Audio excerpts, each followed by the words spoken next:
అబ్బా నా Insta feed మొత్తం ఈ రీల్తోనే నిలిగిపోయింది. అసలు నేను దేని గురించి మాట్లాడుతున్నానో మీకు అర్థమైపోయే ఉంటుంది. ఈ మధ్య చాలా వైరల్ అవుతున్న పర్సిమాన్ డెజర్ట్.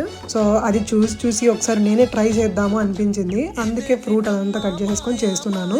కొన్ని కంట్రీస్ లో దీన్ని కాకి అని అంటారు. ఈ ఫ్రూట్ టేస్ట్ వచ్చేసి ఆల్మోస్ట్ సపోటా లాగా ఉంటుంది, చూసేకి మాత్రం టమాటో లాగా ఉంటుంది. సో దీంట్లో ఏంటంటే ఫ్రూట్ లో కొంచెం కోకో పౌడర్ అండ్ కొంచెం హనీ అండ్ వాటర్ మిక్స్ చేసి స్మూతీ బ్లెండర్లో చేసేయడం అనమాట. తర్వాత ఒక ఫామ్లో పెట్టేసి ఫ్రిడ్జ్లో పెట్టేయాలి. అండ్ నేను ఇట్లా ఫ్లిప్ చేస్తుంటే అసలు రాలేదు. సో ఫైనలీ ఈ స్వీట్ టేస్ట్ చేసిన తర్వాత నాకైతే నచ్చలేదు అనమాట.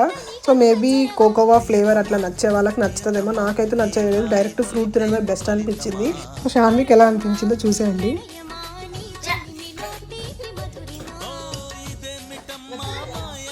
టేస్ట్ పెద్ద చెప్పుకునేంత లేదు, కానీ అంత వైరల్ ఎందుకైందో అర్థం కాలేదు. మీరు టేస్ట్ చేస్తుంటే మీకు ఎలా అనిపించిందో కమెంట్ చేయండి, సబ్స్క్రైబ్ చేయండి.